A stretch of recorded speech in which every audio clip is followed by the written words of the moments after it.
सबसे पहले धन्यवाद और आभार प्रकट करना चाहता हूं। मैं देख रहा हूं मैदान में जितनी हमें जगह दिखाई दे रही है, जहां हमें पंडाल और पंडाल के बाहर लोग दिखाई दे रहे हैं, मंच के बाएं और दाईं तरफ जहां बहुत दूर तक पंडाल नहीं है, छाया का कोई इंतजाम नहीं कर पाए, इस तपती हुई धूप में भी अपना सर छुपाने के लिए गमछा लगा करके जो दूर तक हमें लोग दिखाई दे रहे हैं, वहीं सामने बाग और बाग के पीछे तक जहां दूर ठेले लगे वहां तक लोग हमें दिखाई दे रहे हैं। ये भरोसा दिला रहे हैं आप लोग कि इस बार पुष्पेंद्र सरोज न केवल जीत करके जा रहे हैं, बल्कि रिकॉर्ड मतों से जीत जा रहे हैं। ये रिकॉर्ड मतों से जहां जीतेंगे, वहीं देश के इतिहास में और इस बार की लोकसभा में बैठने वालों में सबसे कम उम्र के अगर कोई सांसद चुन करके बैठेंगे, वो कौशाम्बी की जनता उसको चुन करके भेजेगी। ये इतिहास किसी का दर्ज होने जा रहा है तो वो हमारे कौशाम्बी लोकसभा के महान जनता के नाम पर ये दर्ज होने जा रहा है। इधर आपने 4 चरणों का चुनाव देख लिया है। ये 4 चरणों का चुनाव आपने देखा है और आपको महसूस हो गया होगा भारतीय जनता पार्टी के नेताओं के भाषण से, उनकी बातों से आपको पता लग गया होगा कि चौथे चरण में ही भारतीय जनता पार्टी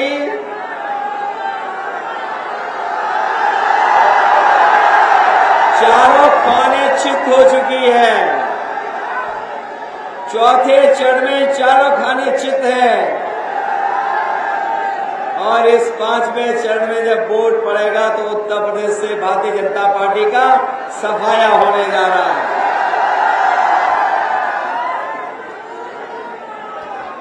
ये बीजेपी पिछले 10 साल से सरकार में है। दिल्ली वालों की सरकार 10 साल से चल रही है और उत्तर प्रदेश में 7 साल की। ये आपको 10 साल का हिसाब किताब नहीं करना है इनसे 17 साल का हिसाब किताब मांगना है सरकार वालों से। बताओ 17 साल में 17 साल की सरकार का हिसाब किताब मांगोगे? 17 साल की सरकार में क्या मिला है आपको? और जिनकी हर बात झूठी निकली और इनके वादे झूठे निकले कि नहीं निकले, इन्होंने हमें और आपको ये समझाया था कि बीजेपी की सरकार बन जाएगी तो हमारे किसानों की आय दोगुनी हो जाएगी। ये हमारे किसान भाई होंगे, उनके परिवार के सदस्य नौजवान हमें दिखाई दे रहे हैं। क्या किसानों की आय दोगुनी हो गई? ना दोगुनी आय हुई। और अगर हमारा किसान अपनी लागत का हिसाब किताब लगाएगा तो लागत इन्होंने बढ़ाने का काम किया है। न केवल किसानों की लागत बढ़ाई इन्होंने, हमारे किसान भाइयों को याद होगा, यही भारतीय जनता पार्टी आपकी फसल की पैदावार को लूटने के लिए और हमारे किसानों की जमीन को कब्जा करने के लिए 3 काले कानून लेकर के आई थी। हमारे किसानों ने सरकार के खिलाफ आंदोलन किया, जगह जगह धरना दिया, खिलाफ खड़े हो गए। सरकार जो कुछ कर सकती थी सरकार ने किया। सरकार ने दीवारें बनवा दी सड़कों के बीच में, कीलें लगवा दी, पुलिस प्रशासन लगा दिया, लेकिन हमारा किसान डरा नहीं, झुका नहीं। वो दिल्ली जाकर के सरकार को घेरने का काम किया। हमारा किसान सालों साल बैठा रहा धरने पर, सालों साल आंदोलन चलाता रहा, धूप, गर्मी, सर्दी, बरसात, हर मौसम का उसने सामना किया और तभी किसान वापस लौटा जब उसके तीनों काले कानून सरकार ने वापस ले लिए। ये लड़ाई अभी खत्म नहीं हुई है। 3 काले कानून वापस ले लिए हैं, लेकिन अभी हमारे किसानों की फसल की पैदावार के लिए जो कानून बनना था, उनके फसल की कीमत दिलाने के लिए, वो भी सरकार ने नहीं बनाया है। ये हमारी लड़ाई जारी रहेगी और अपने हम किसानों को, गरीबों को भरोसा दिला के जा रहे हैं। 4 जून के बाद इंडिया गठबंधन की सरकार बनने जा रही है। हम अपने किसानों को उनकी पैदावार की कीमत सही मिले, उनको लाभकारी मूल्य मिले, उसके लिए कानूनी अधिकार दिला करके अपने किसानों को खुशहाल बनाने का काम करेंगे। ये सरकार, इन सरकार के फैसलों ने हम अपने किसानों को याद दिलाना चाहते हैं और बड़ी जिम्मेदारी के साथ पत्रकार साथियों के सामने कहना चाहते हैं। ये दिल्ली वाले और लखनऊ वाले आ रहे होंगे, किसानों के लिए न जाने क्या क्या बता रहे होंगे, लेकिन हमारा किसान जानता है कि बीजेपी के पिछले 10 साल की दिल्ली की सरकार में और जगह जगह जहां बीजेपी की सरकार है, उसकी नाकामी की वजह से 1 लाख किसानों ने आत्महत्या की है। 1 लाख किसान अपनी गरीबी के कारण, कर्ज के बोझ के कारण, अपनी परेशानी के कारण 1 लाख किसान ने आत्महत्या कर ली। लेकिन ये सरकार मदद नहीं कर रही है। इस सरकार ने बड़े बड़े उद्योगपति, बड़े बड़े कारोबारी, बड़े बड़े पैसे वाले लोगों का कर्ज माफ कर दिया। जो हमारे जागरूक होंगे, लोग जानते होंगे, इन्होंने 16 लाख करोड़ उद्योगपतियों का कर्ज माफ कर दिया। और जिस समय कर्ज माफ करने का फैसला सरकार ने लिया था, उस समय सरकार ने ये नियम बनाया कि जिनका 5 करोड़ रुपए से ऊपर का कर्ज है, उनका कर्ज माफ होगा।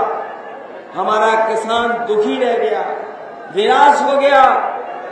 उसे लगा कि उसका भी कर्ज माफ हो जाएगा, लेकिन उसका कर्ज माफ नहीं हुआ। 5 करोड़ से ऊपर वालों का कर्ज माफ कर दिया, उद्योगपतियों का कर्ज माफ कर दिया। बड़े बड़े खासम खास लोग बीजेपी के थे, उनका कर्ज माफ हुआ, लेकिन हमारे किसानों का जो लाखों का कर्जा है, वो इस सरकार ने माफ नहीं किया। हम अपने किसान भाइयों को आज भरोसा दिला के जा रहे हैं। इंडिया गठबंधन, कांग्रेस पार्टी, समाजवादी पार्टी ने तय किया है कि हमारे किसानों का जो लाखों का कर्जा है, सरकार बनेगी अपने किसानों का कर्ज माफ करने का। कर्ज माफ करेंगे। जब ये 16 लाख करोड़ माफ कर सकते हैं, करोड़ों करोड़ों रुपए लोगों के माफ कर सकते हैं, तो हम अपने गरीबों का, किसानों का, लाखों का कर्जा भी माफ करेंगे। जहां किसान दुखी है, वहीं हमारे नौजवानों के भविष्य के साथ खिलवाड़ की सरकार ने। हमारा नौजवान जो नौकरी और रोजगार चाहता था, इसके भविष्य को अंधकार में डाल दिया।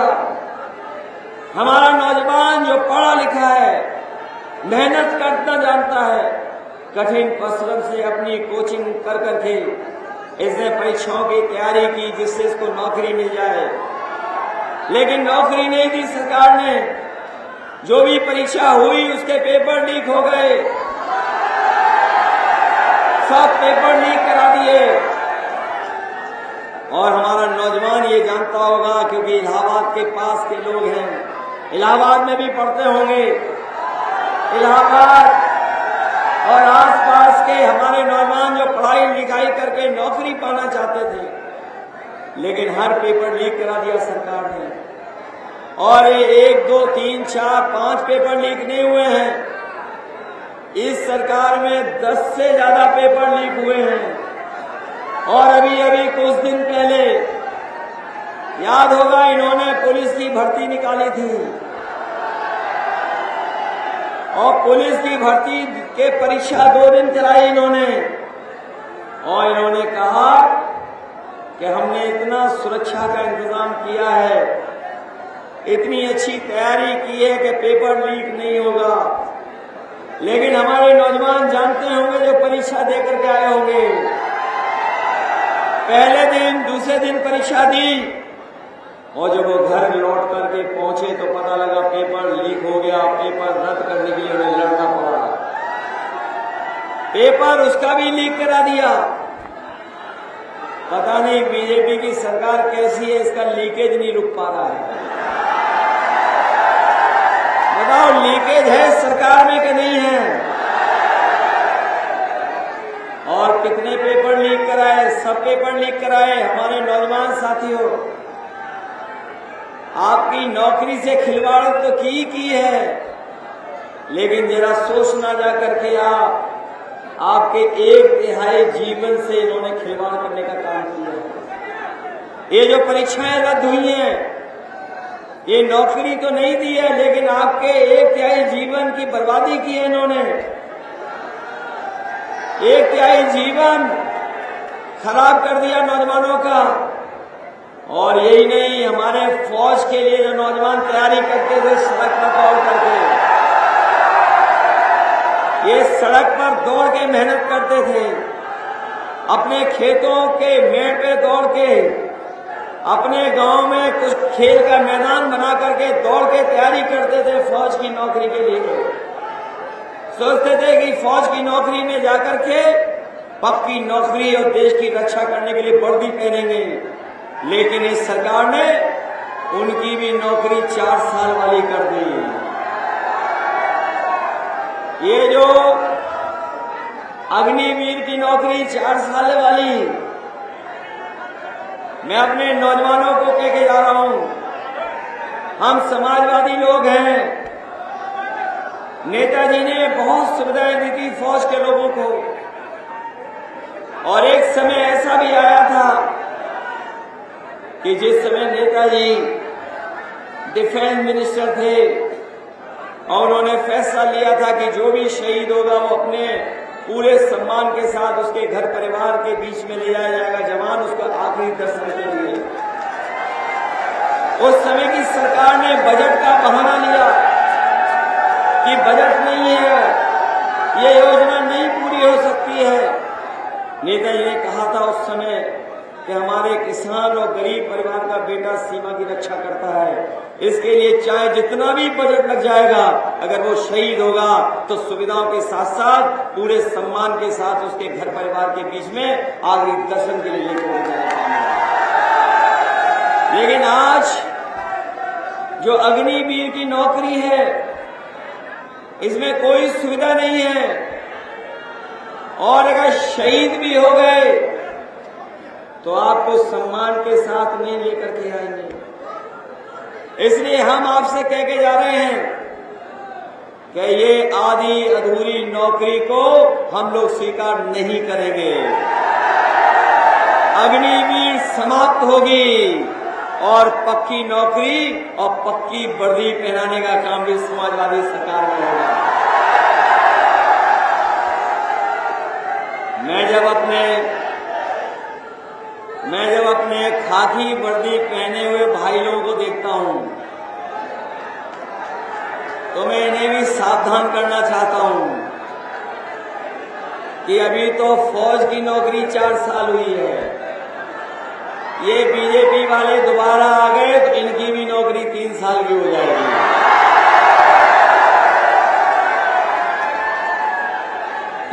प्रेस के लोग पूछते हैं कि कैसे हो जाएगी,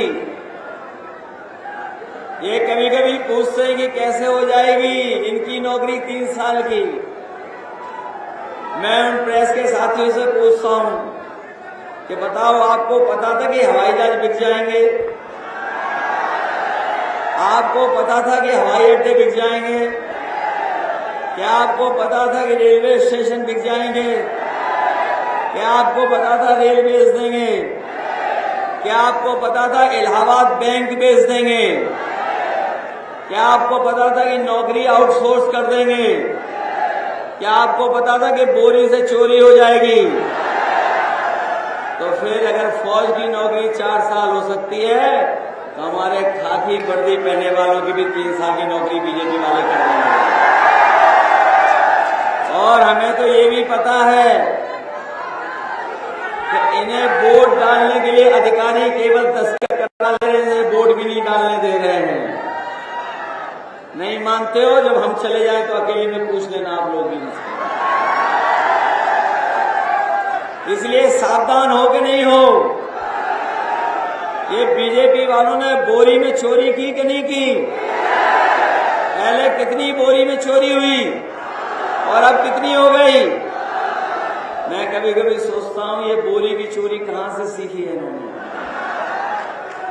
हमें पार्ले जी का बिस्किट पैकेट याद आ जाता है। जो पुराने लोग होंगे वो जानते होंगे। बताओ, पहले पार्ले जी का बिस्किट पैकेट कितना बड़ा आता था और अब कितना बड़ा आता है? जैसे जैसे महंगाई बढ़ी और इन्होंने मुनाफा कमाना शुरू किया, तो बताओ पैकेट छोटा हो गया कि नहीं हो गया? और याद रखना, ये बीजेपी वाले फिर आ गए तो आपको एक बिस्किट का पैकेट ही खरीदना पड़ेगा, वो भी पैकेट एक बिस्किट का होगा। बताओ, महंगाई बढ़ा दी कि नहीं बढ़ा दी? डीजल महंगा कर दिया कि नहीं कर दिया? आपकी किताबें, कॉपी, जरूरत का सामान महंगा हो गया कि नहीं हो गया? और वो लाल वाला सिलेंडर जो घर में खाली रखा है वो कितना महंगा हो गया? ये नौजवान जानते होंगे जो मोटरसाइकिल चला के आए हो, बताओ 10 साल पहले कितने रुपए की थी? 5 साल पहले कितने रुपए की थी? और आज कितने रुपए की है?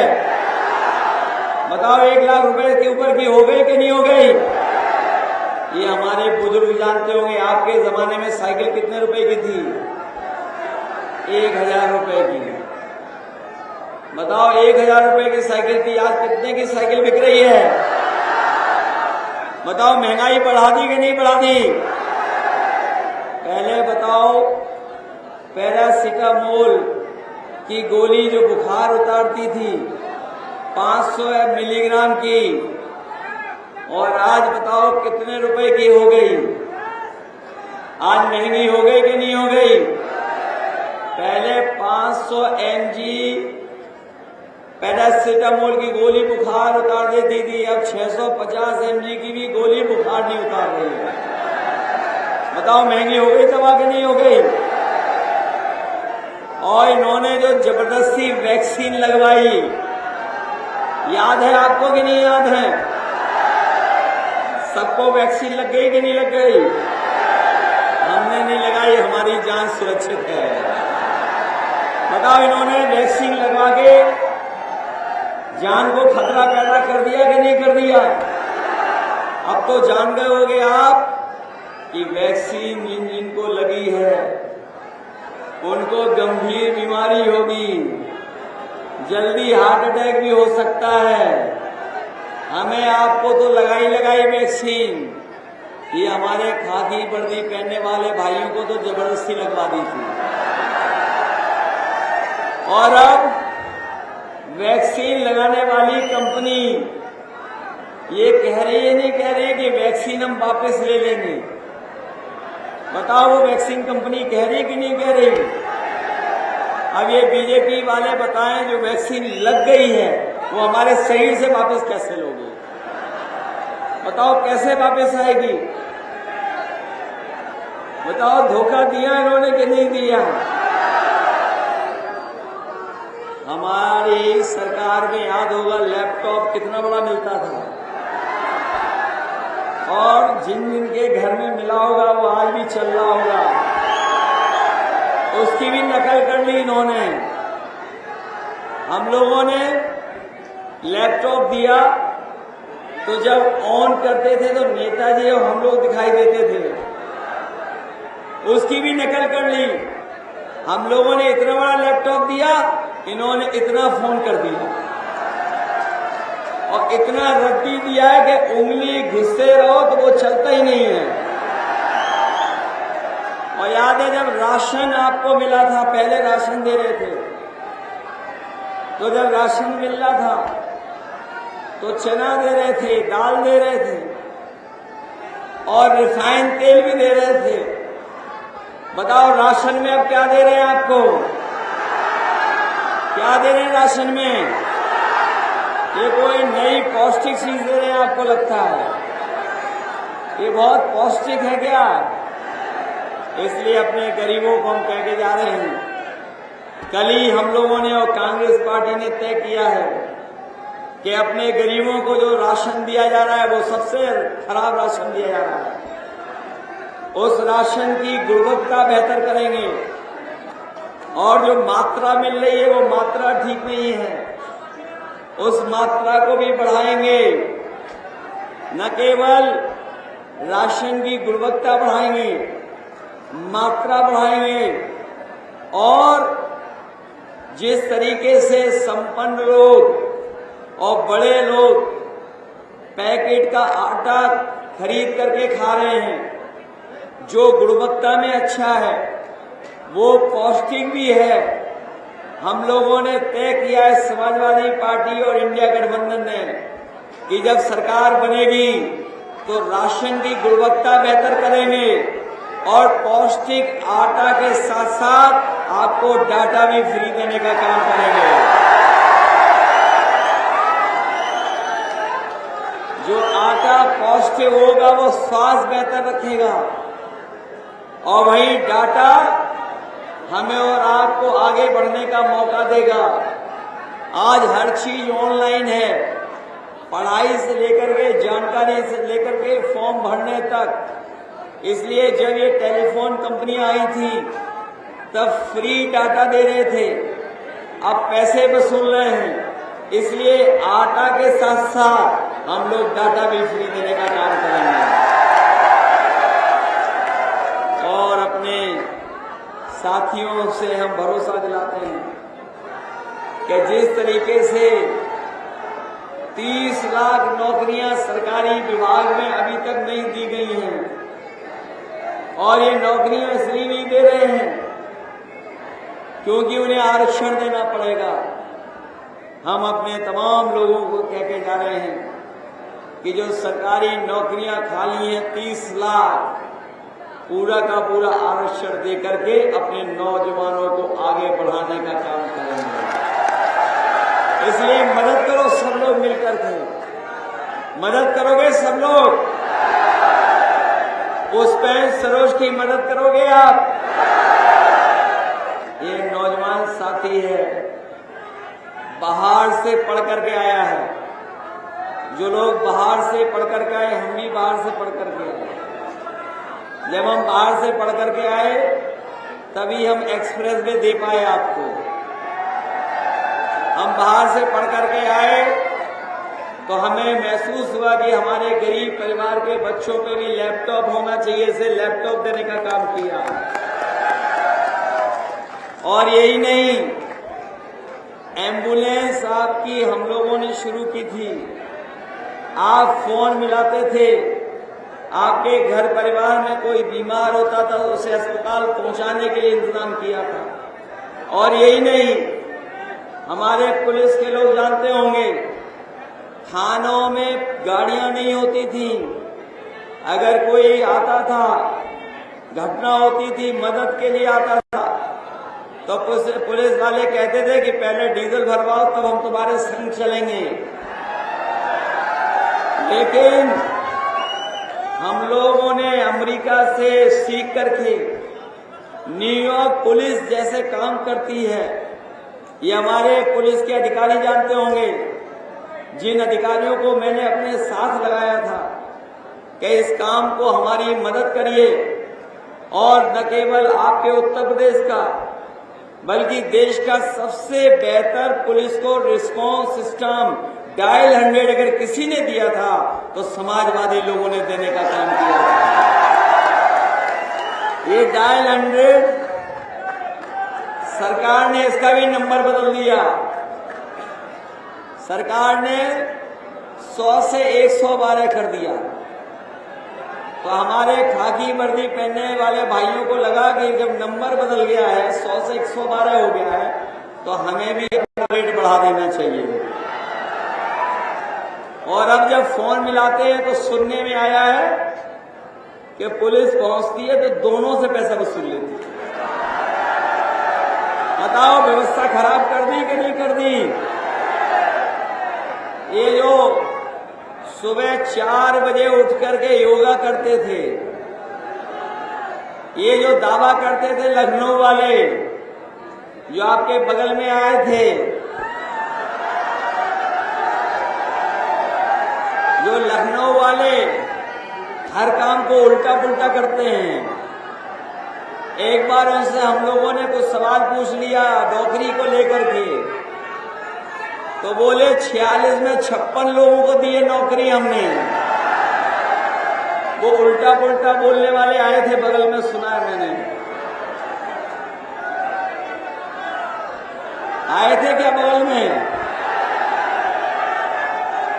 सुना उनका तंबू उखड़ गया, कोई था ही नहीं। बताओ, भाजपाइयों का तंबू उखड़ गया कि नहीं उखड़ गया? ये कौशाम्बी बहुत ऐतिहासिक धरती है। ये कौशाम्बी के लोगों ने पिछले चुनाव में समाजवादियों का बहुत सम्मान बढ़ाया। उन परिस्थितियों में हमें सब सीटें जिता करके भेज दिया, सब सीटें जिता दी। इसलिए हमें बहुत भरोसा है आप पर, अपने कौशाम्बी की जनता पर। कौशाम्बी की जनता पे हमें बहुत भरोसा है कि एक नौजवान जो राजनीति में शुरुआत करने जा रहा है, जो पढ़ा लिखा है, न केवल आपकी चीजों को समझता है बल्कि दुनिया में क्या बदलाव आया उन चीजों को भी समझता है। दुनिया कहाँ खड़ी दिखाई दे रही है और हम कहाँ खड़े हैं, उन सब चीजों को समझ करके अगर आपकी सेवा करेगा तो ये नौजवान सेवा करने का काम करेगा, इसकी आप मदद करने का काम करेंगे। ये तो पता ही होगा कि आखिरी समय पे हमें भी लड़ना पड़ा चुनाव। ये तो आपको पता होगा कि आखिरी दिन हमें भी पर्चा भरना पड़ा चुनाव के लिए।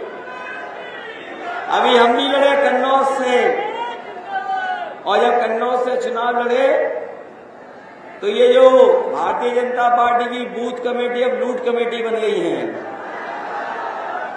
ये लूट कमेटी की तरह काम कर रहे थे। हमें जाना पड़ा बूथ पर देखने। इसलिए अपने नौजवान और समाजवादी साथियों, इंडिया गठबंधन के साथियों से मैं अपील करना चाहता हूं कि आप वोट के दिन घबराओगे तो नहीं। अगर कोई रुकावट करे तो बताओ, रास्ता ढूंढ करके बूथ पे पहुंच जाओगे कि नहीं? इसलिए अपने बूथ की रक्षा करोगे, एक एक वोट डालोगे आप लोग। और ये जो लोग डबल इंजन की सरकार बोल रहे थे, ये जो डबल इंजन सरकार वाले लोग कहते हैं डबल इंजन की सरकार, इनकी बड़ी बड़ी होर्डिंग देखी आपने? उसमें एक इंजन पहले से ही गायब है। और देख लेना, जिस दिन वोट पड़ेगा तो वो इंजन अपने आप चला जाएगा दूसरा। एक खटारा इंजन और है, उसकी तस्वीर है ही नहीं कहीं। वो जो खटारा इंजन है उसके वीडियो बहुत वायरल हो रहे हैं। वो खटारा इंजन यहीं का है क्या? सुना है रहा है वो खटारा इंजन? बताओ, उस खटारा इंजन को हटाओगे कि नहीं हटाओगे? हटाइए उस खटारा इंजन को।